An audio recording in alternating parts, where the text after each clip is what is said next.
Hola, ¿cómo están? Bienvenidos nuevamente a un viernes de sueño. Bienvenidos a esta plática que vamos a tener.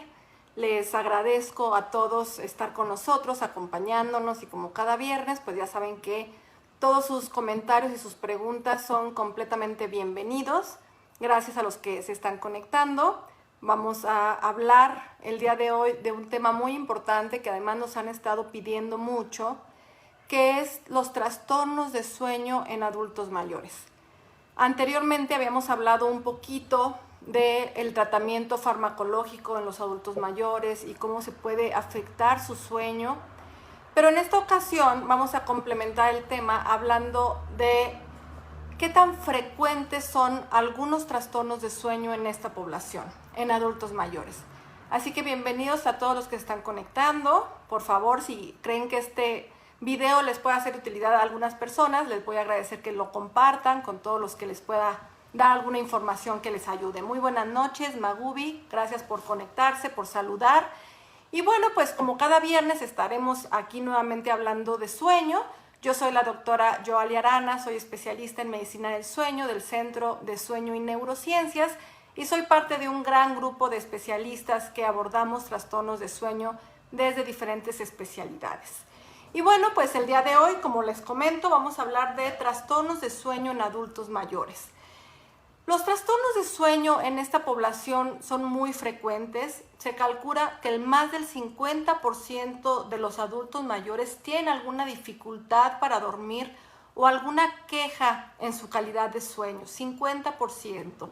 Esto es un porcentaje muy amplio. Y como ya hemos venido hablando en diferentes videos, pues el sueño es fundamental para que se lleven a cabo adecuadamente muchos de los procesos biológicos y de las funciones de nuestro cuerpo. Específicamente en adultos mayores, pues se ha visto que aquellos que tienen trastornos del sueño son más propensos a enfermarse, pero además aquellos que no duermen adecuadamente, las enfermedades preexistentes que puedan tener, algunas enfermedades crónicas, por ejemplo, neurodegenerativas o psiquiátricas, se van a exacerbar aún más cuando tienen un trastorno del dormir. Además de que responden menos a los tratamientos para las enfermedades preexistentes si están durmiendo de manera inadecuada. Algunos estudios muestran que una vez que los adultos mayores comienzan a dormir mejor, también responden mucho mejor al tratamiento de algunas otras enfermedades preexistentes. Bienvenida Osiris Díaz, bienvenido Fernando, pues aquí estamos nuevamente, bienvenidos todos, qué gusto de verlos y saludarlos. Ya saben que pueden preguntar, hacer comentarios y estaremos haciendo algunas pausas del tema para poder ir contestando. Y bien, pues ya les decía que el 50% de los adultos mayores tienen alguna queja en su manera de dormir. Y esto se puede deber a diferentes factores. Uno de ellos es que la necesidad de sueño va disminuyendo con los años. No tienen la misma necesidad de dormir un niño que un adolescente o un adulto joven que un anciano.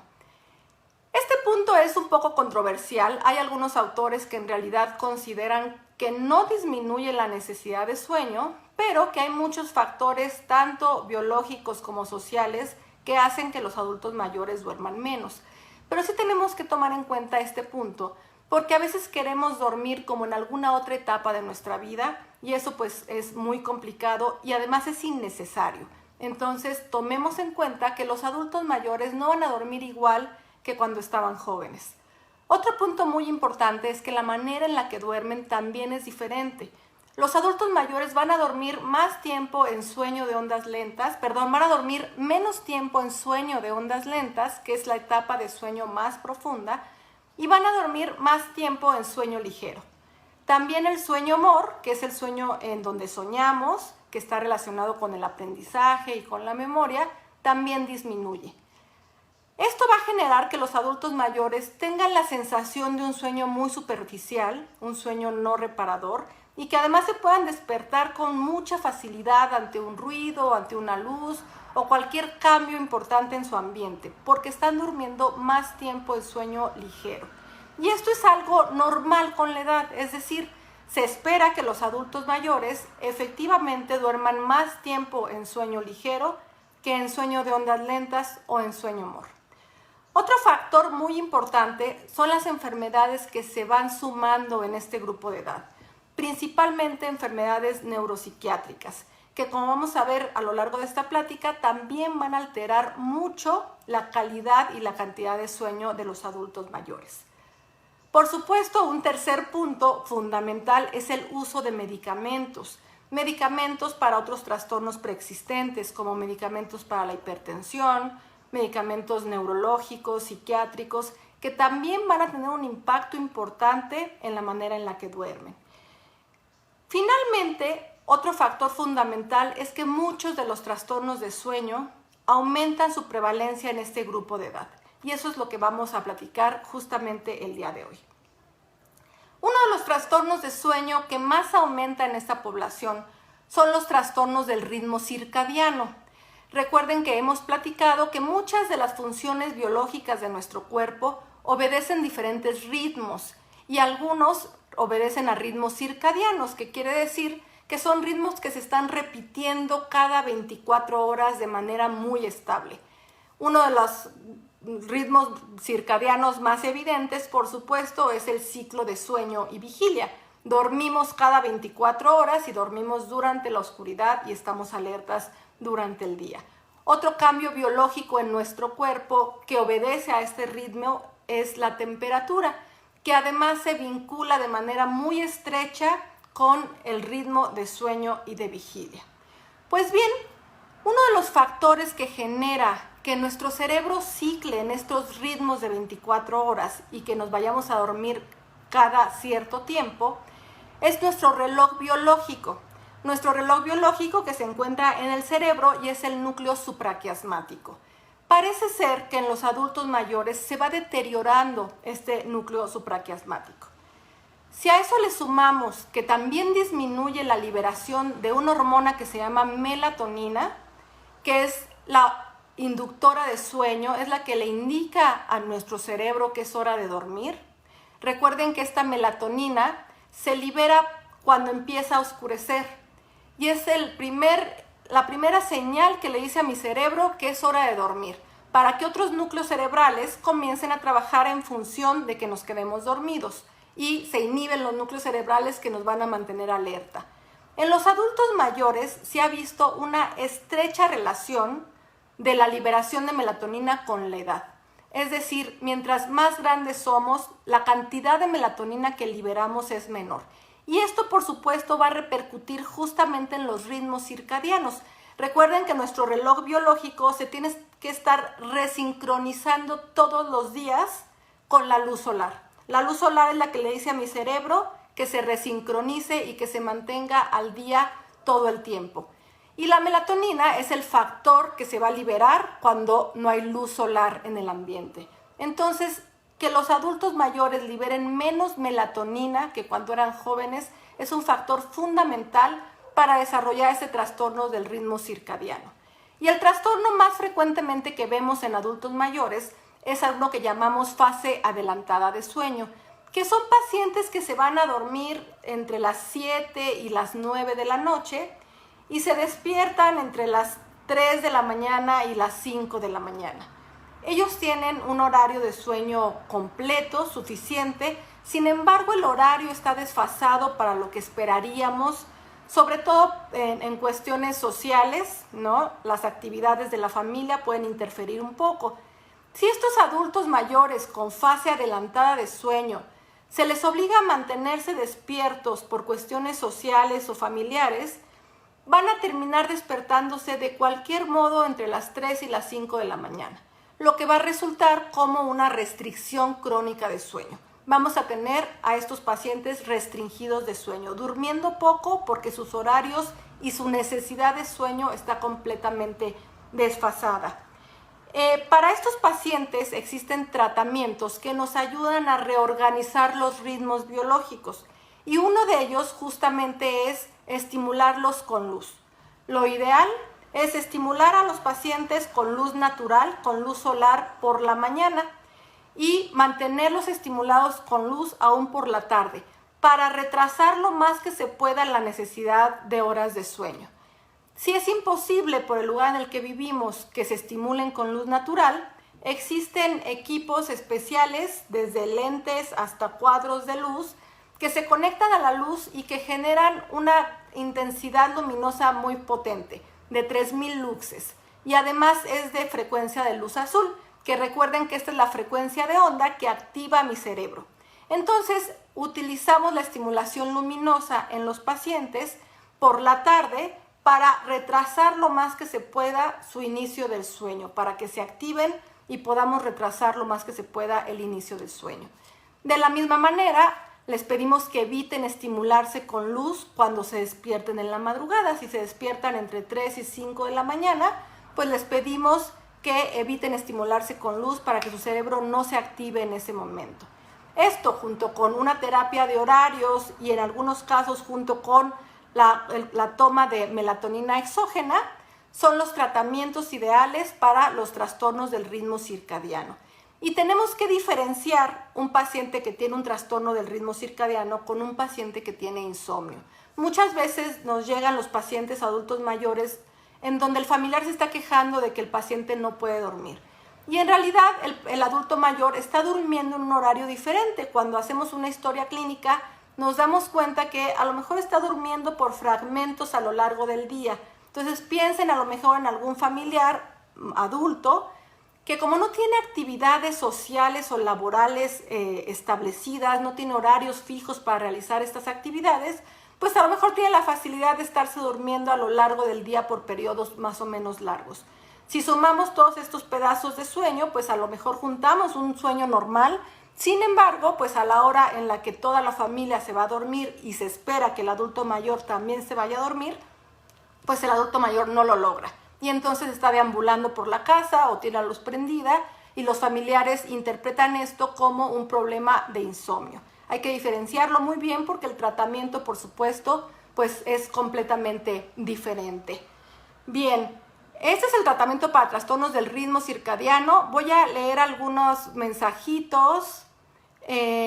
Nos pregunta Osiris Díaz, ¿a partir de qué edad sería considerado normal dormir menos de 6 horas? Bueno, mira, Osiris, esto es muy variado. En realidad, esta idea de que tenemos que dormir 8 horas sí o sí, en realidad no es tan acertada. Es un poco confuso, pero cuando hablamos de cuántas horas tenemos que dormir los adultos, hay una gran variabilidad. Hay adultos que pueden dormir 5 horas y con eso sentirse perfectamente funcionales a la mañana siguiente. Y hay adultos que necesitamos dormir 9 horas para sentirnos funcionales, frescos y descansados a la mañana siguiente. Este es en realidad el secreto y el factor que tenemos que considerar. ¿Cuántas horas requiere mi cuerpo para verdaderamente sentirse descansado y fresco y estar perfectamente funcional por la mañana? De esta manera, pues podemos decir que hay adultos de 40 años que con dormir 5 horas están muy funcionales. Esto es perfectamente cierto y posible. Entonces, no hay una edad en particular en donde ya sería normal dormir alrededor de 6 horas. Esto puede ser desde que somos adultos y, por supuesto, pues la necesidad de sueño, ya lo mencionábamos, va disminuyendo. Así que si un adulto de más de 60 años duerme únicamente 6 horas, puede ser perfectamente normal, siempre y cuando se sienta descansado y fresco por la mañana. Saludos a Mónica Zamora, gracias por acompañarnos, a José Luis Carrillo, un abrazote, sé que estás en el hospital, espero que te sea leve esta jornada. René Sánchez, saludos. Ricardo Sánchez, muchas gracias a todos por acompañarnos. Clara Lechuga, gracias por estar acá. Muy bien, pues vamos a pasar a otro trastorno de sueño que es muy frecuente en esta población de adultos mayores, que son los trastornos respiratorios durante el sueño. Hay 2 factores que pueden hacer que se exacerben estos trastornos respiratorios en esta población. Uno de ellos es la obesidad. Sabemos que si tenemos sobrepeso u obesidad, esto es un factor de riesgo para tener trastornos respiratorios durante el sueño. Y el otro factor importante es el uso de fármacos sedantes. En esta población de adultos mayores, muchos utilizan fármacos sedantes, ya sea para el sueño propiamente o algunos otros trastornos neuropsiquiátricos, por lo cual se los indican. Y estos medicamentos sedantes pueden condicionar un trastorno respiratorio durante el sueño. Recuerden, acá estamos hablando de pacientes que roncan, un ronquido puede no ser normal, pacientes que cuando están dormidos hacen pausas respiratorias o apneas de sueño, dejan de respirar por periodos de por lo menos 10 segundos y esto va a generar que no se esté oxigenando adecuadamente el cuerpo y que el paciente no tenga un sueño reparador. Cuando tenemos una pausa respiratoria, una apnea de sueño, los niveles de oxígeno en sangre van a empezar a disminuir, lo cual va a generar una señal al cerebro. Algo está ocurriendo, no estamos oxigenando adecuadamente. Esta señal va a ser un micro despertar y va a generar que el paciente se vaya a un sueño muy superficial.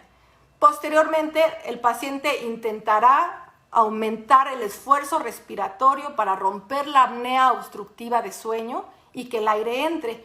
Y todo este proceso va a generar, entre otras cosas, un sueño muy fragmentado, un sueño no reparador y, por supuesto, riesgo cardiovascular y otros riesgos hormonales, riesgos metabólicos. De esto hablamos cuando hablamos de trastornos respiratorios durante el sueño. Este paciente que ronca muy fuerte y que inclusive después de una apnea de sueño viene un ronquido mucho más fuerte. Recuerden que no es normal, ¿no? Roncar no necesariamente es normal y tenemos que estar al pendiente de cómo están oxigenando los adultos mayores. Este trastorno de apnea obstructiva de sueño en población general, es decir, a cualquier edad, lo vemos entre el 4% cuando hablamos de hombres y 2% en mujeres. Sin embargo, cuando estudiamos una población mayor, cuando hablamos de pacientes de más de 60 años, este trastorno está presente hasta en el 35% de la población. Y este porcentaje va aumentando también con la edad. Entonces, 35% de los adultos mayores podrían estar teniendo un trastorno respiratorio durante el sueño que no les permite descansar, que los va a tener con un sueño muy fragmentado y al siguiente día con somnolencia excesiva diurna, pero que además va a generar un riesgo cardiovascular en estos pacientes. Además del riesgo cardiovascular, se ha descrito una disminución en funciones cognitivas, una disminución en la movilidad de estos pacientes adultos mayores con apnea de sueño, por supuesto, aumento de hipertensión arterial sistémica y trastornos cardiovasculares. Se ha descrito enfermedad de arterias coronarias, insuficiencia cardíaca, accidentes cerebrovasculares. Todo esto en pacientes adultos mayores que tienen apnea obstructiva de sueño. De ahí la importancia de darles un tratamiento, porque muchos de estos pacientes ya tienen como enfermedades preexistentes problemas cardiovasculares. Y si a esto le sumamos una apnea de sueño no tratada, pues el esfuerzo cardiovascular y el riesgo vascular va a aumentar de manera exponencial y estamos poniendo muy en riesgo a nuestros adultos mayores. ¿Cuál es el tratamiento de los trastornos respiratorios durante el sueño para este grupo de edad? Es el uso de un equipo de presión aérea positiva continua, que conocemos como CPAP, que son las siglas justamente de presión aérea positiva continua. El CPAP es un aparato que utilizan los pacientes cuando duermen y que les ayudan a mantener su vía aérea abierta y a respirar adecuadamente. El paciente se coloca una mascarilla que cubre su nariz o su nariz y boca, dependiendo de las características del paciente. Esta mascarilla va conectada por una manguera elástica a una pequeña compresora de aire. Esta compresora es completamente silenciosa y lo que va a hacer es echar el aire a presión para mantener una vía aérea completamente abierta y despejada y que el aire pueda estar saliendo y entrando en cualquier momento. Entonces, en cuanto el paciente tiene una obstrucción de la vía aérea superior y se registra una apnea de sueño, el aparato aumenta la presión de aire para que la fuerza mantenga abierta la vía aérea superior. De tal manera que le quitamos al paciente los ronquidos, las apneas de sueño, los microdespertares, mejoramos su calidad de sueño y disminuimos todos los riesgos que platicamos hace un momento respecto al riesgo por tener trastornos respiratorios durante el sueño. Una vez que el paciente utiliza el CPAP, se ha demostrado un aumento en la movilidad, aumento en la memoria y en el aprendizaje, una mejor coagulación en estos pacientes, que también es fundamental, y disminución de la nicturia, es decir, que se levantan menos veces a ir al baño, que en adultos mayores es fundamental porque hay un registro de accidentes por caídas cuando los pacientes se levantan al baño en la noche a orinar, sobre todo aquellos pacientes que están tomando sedantes y que requieren levantarse a orinar por la noche. Hay un gran incremento de accidentes y de caídas. Por eso es fundamental tratar a estos pacientes con un equipo CPAP. Bueno, hago una pausa para saludar a Vane Carrillo. Saludos, Vane. Nos agradecen por la plática. Muchas gracias por estar con nosotros. Gina y Laitano, saludos. Señora Sara, con mucho gusto nuevamente. Marucia, bienvenida. Pues estamos hablando de los trastornos de sueño en adultos mayores. Ya hablamos de los trastornos del ritmo circadiano, de los trastornos respiratorios. Y ahora hablaré de un trastorno de movimiento que se llama síndrome de piernas inquietas y movimientos periódicos de las extremidades. Este trastorno consiste en que cuando el paciente está listo para irse a acostar, cuando el paciente está tratando de dormir, cuando ya está en reposo, comienza a sentir en sus piernas ansiedad. Puede ser un poco de calor, hormigueo, una incomodidad en sus piernas, que es justamente ansiedad. Esta ansiedad le obliga a mover las piernas vigorosamente, por eso se llama síndrome de piernas inquietas. Y al mover las piernas, disminuye la ansiedad automáticamente. Sin embargo, una vez que las dejan de mover, esta ansiedad regresa y entonces los pacientes tienen que estarlas moviendo nuevamente. De ahí que el paciente pues tiene dificultad para quedarse dormido, porque cada vez que se detiene, pues comienza con esta ansiedad y tiene que moverlas nuevamente. Muchos de estos pacientes, cerca del 80%, cuando se quedan dormidos, tienen un segundo trastorno, que es el trastorno de movimientos periódicos de las extremidades. Este es que el paciente ya está dormido, son movimientos involuntarios y comienza a tener pequeños brinquitos o pataditas de sus piernas, que también se van a asociar a microdespertares, despertares y un sueño superficial, por lo cual el paciente se va a quejar de insomnio. Este trastorno en la comunidad en general, en público general, lo vamos a ver entre el 3 y el 4%. Varía mucho dependiendo de la población que estudiemos. Sin embargo, en adultos mayores se ha descrito entre el 9 y el 20%. Entonces, también vemos que como los anteriores trastornos de sueño, cuando hablamos de población adultos mayores, también incrementa muchísimo la frecuencia. Por lo cual pues hay que identificarlo, sobre todo si el adulto mayor se queja de insomnio. El tratamiento en este caso es un tratamiento farmacológico, se le da al paciente tratamientos farmacológicos, se les da agonistas dopaminérgicos y generalmente responden bastante bien a estos movimientos. Se le quita la ansiedad en las piernas antes de dormir, se les quitan los movimientos durante el sueño y mejora por mucho su calidad de sueño. Entonces también es un trastorno que incrementa mucho en este grupo de edad. Otro trastorno frecuente en esta población, por supuesto, es el insomnio. La queja de insomnio es uno de los más frecuentes en esta población. Por supuesto, pues hay que identificar que no se trate ni de un trastorno del ritmo circadiano ni de un trastorno de movimiento como el que mencionamos anteriormente. Una vez que descartamos esto, pues tenemos que identificar la causa del insomnio.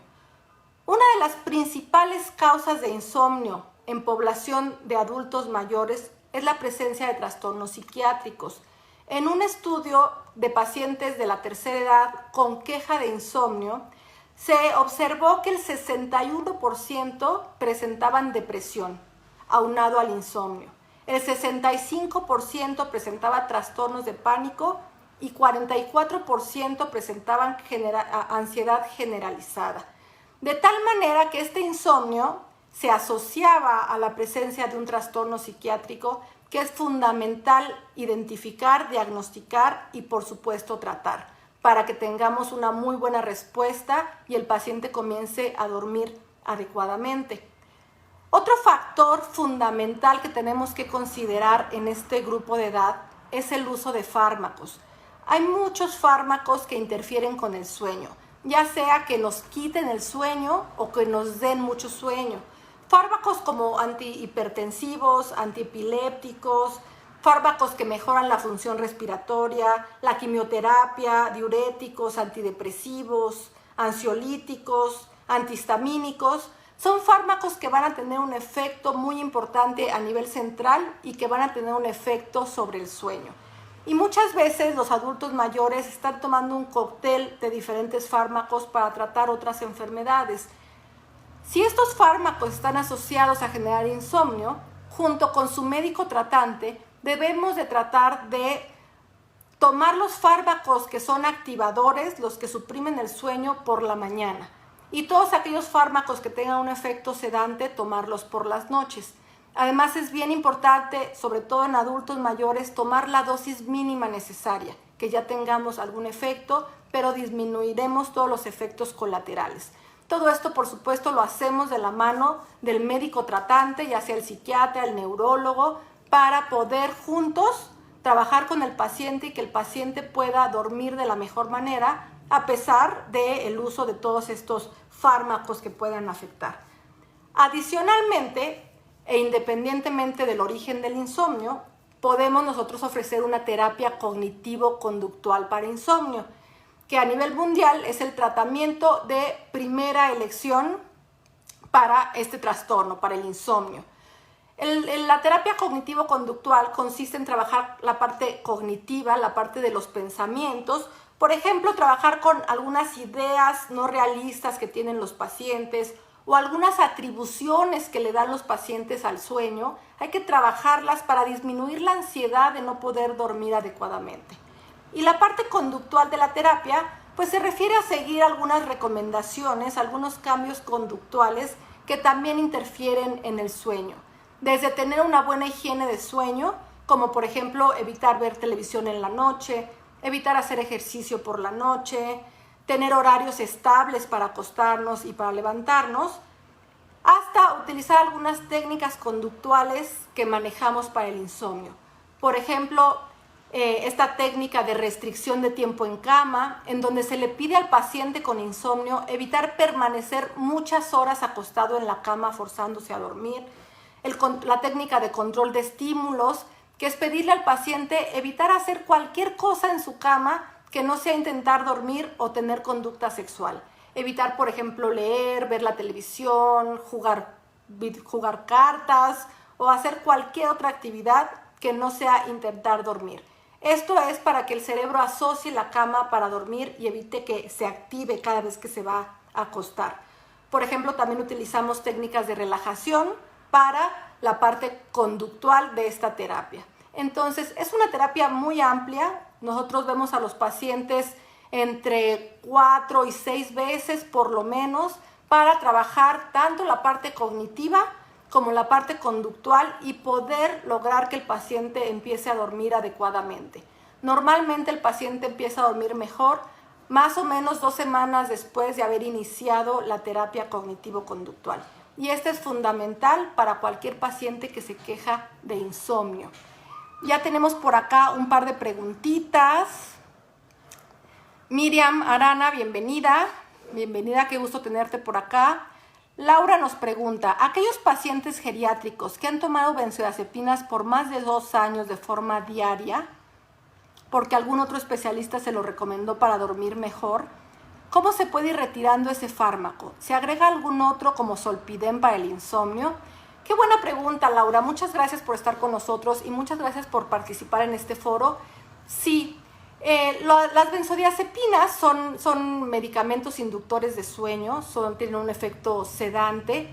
Sin embargo, no se recomienda tomar de manera crónica. Es bien importante que cuando vamos a utilizar alguna benzodiazepina en algún paciente, lo hagamos el menor tiempo que podamos, porque estas benzodiazepinas van a generar tolerancia y esto puede llevar a que el paciente vaya poco a poco aumentando la dosis para recibir el efecto deseable o el efecto que tuvo al inicio.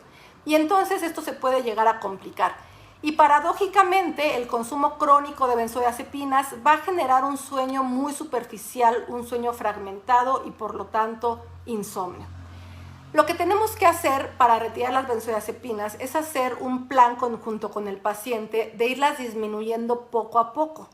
Las benzodiazepinas no se pueden retirar bruscamente porque podemos generarle un rebote de insomnio al paciente o inclusive un ataque de ansiedad. Tenemos que irlas retirando poco a poco en un esquema que pues va a variar entre paciente y paciente dependiendo de la cantidad de benzodiazepinas que tome, pero tenemos que irlas reduciendo poco a poco. Adicionalmente, cuando es necesario, sí podemos retirar la benzodiazepina y agregar algún inductor de sueño no benzodiazepínico. En este caso, el que comentas es uno de ellos, ¿no? Los fármacos Z, el Zolpidem. ¿Por qué? Porque el Zolpidem genera menos tolerancia y una vez que hayamos quitado la benzodiazepina, el Zolpidem va a ser también más sencillo irlo retirando. La idea es retirar ambos medicamentos, pero el Zolpidem nos va a ayudar de muleta para quitar la benzodiazepina. Pero un punto fundamental, Laura, es que no solamente vamos a hacer un proceso de retirada de medicamento, tenemos que hacer simultáneamente un abordaje cognitivo-conductual para que cuando el paciente ya no tenga ningún medicamento inductor de sueño, esté durmiendo bien gracias a la terapia cognitivo-conductual.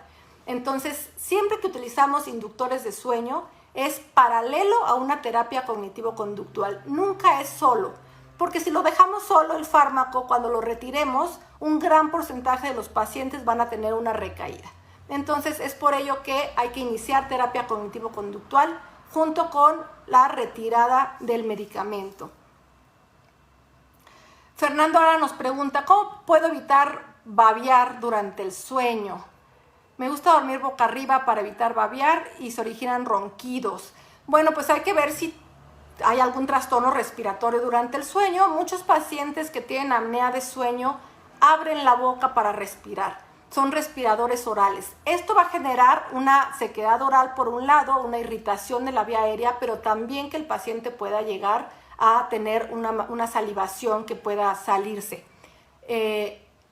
Entonces, si hay un trastorno respiratorio, lo ideal pues es darle un tratamiento a este trastorno respiratorio para evitar tanto el ronquido que se presenta en posición supina, que como bien nos dice Fernando, pues me pongo boca arriba y empieza el ronquido, es la posición en la que más roncamos, como la secreción de esta saliva.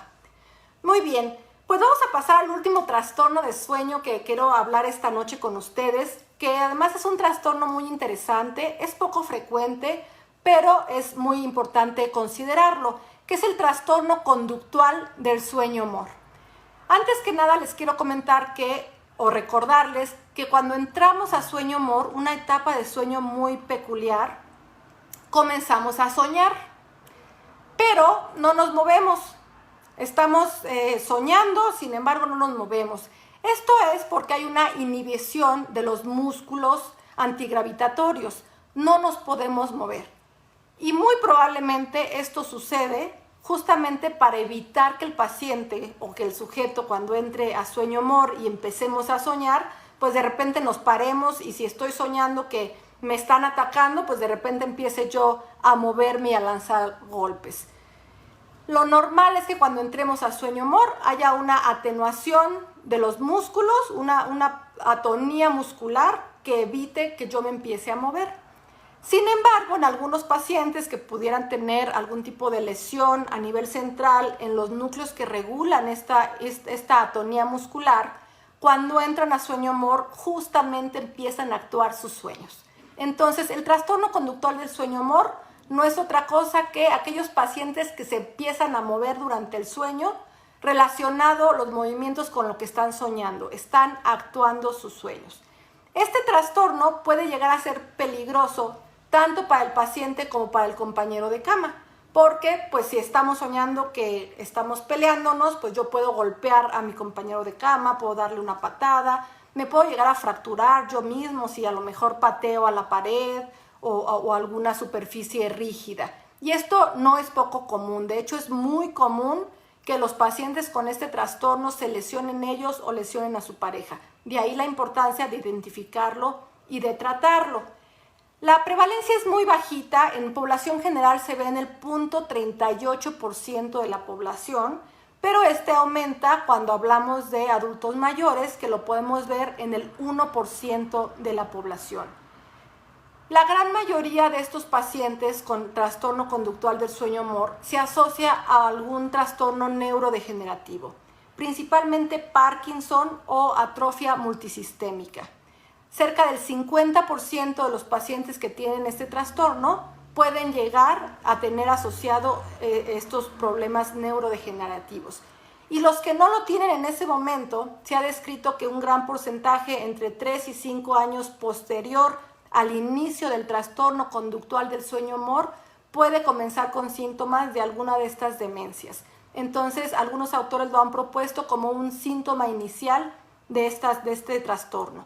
Por supuesto que no todos los pacientes que tienen trastorno conductual del sueño-humor van a desarrollar alguna demencia. Hay otras patologías que también se asocian, o inclusive hay pacientes que tienen este problema de manera aguda por el uso de algunos medicamentos, como por ejemplo los fármacos Z. Hay algunos pacientes que comienzan a moverse con estos fármacos o con el retiro de algunas sustancias, como por ejemplo el consumo crónico de alcohol, si lo retiramos bruscamente. Es muy importante que si tenemos algún familiar adulto mayor con estos síntomas, pues iniciemos un tratamiento y un proceso diagnóstico para evitar que se lastimen ellos o lastimen a algún compañero con el que estén durmiendo. Y bueno, pues el tratamiento para este trastorno es farmacológico, le damos dosis muy bajitas de alguna benzodiazepina, responden bastante bien los pacientes, o hay algunos otros medicamentos en caso de que estén contraindicadas las benzodiazepinas en este paciente. Y bueno, pues básicamente esto es lo que les tenía preparado para el día de hoy. Bueno, hablamos de los trastornos más frecuentes en población adultos mayores. Les agradezco a todos sus preguntas, sus comentarios. Nos están por acá agradeciendo. Gracias a ustedes por acompañarnos, por estar con nosotros. Y bueno, ya saben que si tienen algún tema en particular que les gustaría que tratáramos en estos viernes de sueño, con todo gusto nos pueden escribir y nosotros con muchísimo gusto vamos a preparar estos temas para ustedes como cada viernes. Los esperamos el próximo viernes y pues tenemos ya una gran cantidad de videos grabados. Si les interesa el sueño y este es el primer video que ven, pues los invito a buscar los videos que tenemos, porque tenemos de muchísimos temas, desde sueño en bebés, en mujeres embarazadas, hasta pues como adultos mayores. Muchas gracias a todos. Gracias Sara, gracias Ricardo, Laura, Gina, un abrazo. Gina nos manda saludos desde Honduras. Un abrazo Gina, muchísimas gracias por vernos y no se pierdan el próximo viernes de sueño. Yo soy la doctora Yoali Arana, les mando un saludo muy grande y nos vemos la próxima semana. Hasta luego.